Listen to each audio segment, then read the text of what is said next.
అమెరికాలో దొంగ పెళ్ళిళ్ళ స్కామ్ బట్టబయలైపోయింది. ఈ దొంగ పెళ్ళిళ్ళు దేనికోసం అంటే, అమెరికాలో గ్రీన్ కార్డ్ కోసం. అమెరికాలో గ్రీన్ కార్డ్ పొంది, అమెరికా వాసులుగా అమెరికాలోనే సెటిల్ అవుదాం అన్న దాని కోసం దొంగ పెళ్ళిళ్ళ స్కామ్. చదువుకొని అమెరికాలో ఉద్యోగం సంపాదించుకొని అక్కడే సెటిల్ అవుదాం అనుకుంటే, గతంలో వచ్చినట్టుగా గ్రీన్ కార్డ్ రావట్లే. లేదా ఉద్యోగం కోసం అమెరికా వెళ్లి ఉద్యోగం సంపాదించుకొని అక్కడే సెటిల్ అవుదాం అనుకున్న వాళ్ళకి కూడా గ్రీన్ కార్డ్ రావట్లే. చాలా మందికి గ్రీన్ కార్డ్ అనేది ఆశ. దాన్ని సంపాదించి అక్కడే పూర్తిగా సెటిల్ కావాలనేది. ఒకప్పుడు గ్రీన్ కార్డ్ వచ్చేది ఈజీగానే. కానీ ఇప్పుడు గ్రీన్ కార్డ్ కోరుకునే వాళ్ళ సంఖ్య పెరగటం, అక్కడ నిబంధనలు కూడా కఠినతరం కావటం వల్ల గ్రీన్ కార్డ్ అసాధ్యం అయిపోయింది. మరి అసాధ్యమైన దాన్ని సాధ్యం చేసుకోవటం కోసం దొంగదారులు, ఈ దొంగ పెళ్ళిళ్ళు. దీనికోసం కన్సల్టెన్సీలు కూడా ఉన్నాయట. చైనాకు సంబంధించిన కన్సల్టెన్సీలు ఉన్నాయట. నిన్న పట్టుకున్న వాళ్ళలో 11 మంది చైనా వాళ్ళే. 11 మందిని పట్టుకున్నారు. మొత్తం చైనా వాళ్ళే. కన్సల్టెన్సీలు పెట్టి అమెరికాలో ఉన్నోళ్ళతో దొంగ పెళ్ళిళ్ళు చేయటం. ₹1,00,00,000 తీసుకుంటారట.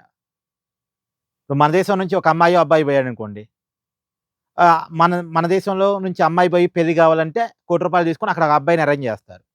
లేదు మన దేశం నుంచి ఒక అబ్బాయి పోయి అక్కడ పెళ్లి చేసుకొని గ్రీన్ కార్డ్ పొందాం అనుకుంటే అక్కడ ఒక అమ్మాయిని అరేంజ్ చేస్తారు.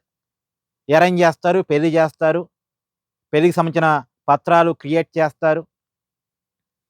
వాళ్ళకి మళ్ళా పెళ్లి సమయంలో గ్రీన్ కార్డ్ కోసం ఇంటర్వ్యూ జరుగుతాయి గదా! ఆ ఇంటర్వ్యూల కోసం కోచింగ్ గూడా ఇస్తారట. 5,00,000 కోచింగ్. ఎవరైతే దొంగ పెళ్లి చేసుకోవాలనుకుంటున్నారో గ్రీన్ కార్డ్ కోసం వాళ్ళ నుంచి ₹1,00,00,000 తీసుకుంటారట.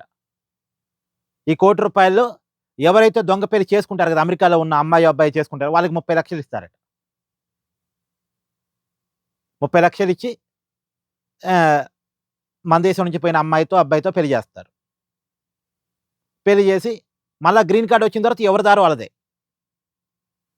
అంతా దొంగ పెళ్ళే గదా! కేవలం గ్రీన్ కార్డ్ కోసమే గదా! ₹1,00,00,000 తీసుకుంటారు. వాళ్ళకి 30,00,000 ఇస్తారు. పెళ్లి చేస్తారు. తర్వాత గ్రీన్ కార్డ్ వచ్చే వరకు అన్ని రకాల పత్రాలు క్రియేట్ జేస్తారు. గ్రీన్ కార్డ్ వచ్చిన తర్వాత మళ్ళిగ కన్సల్టెన్సీదే. ఈ భార్యాభర్తలు అనుకున్న వాళ్ళ దారి వీళ్ళదే. ఎవరి దారి వాళ్ళదే. ఫేక్ భార్యాభర్తలు గదా! నిజమైన భార్యాభర్తలు గాదు గదా! వాళ్ళ మధ్య జరిగింది నిజమైన పెళ్లి కాదు కదా!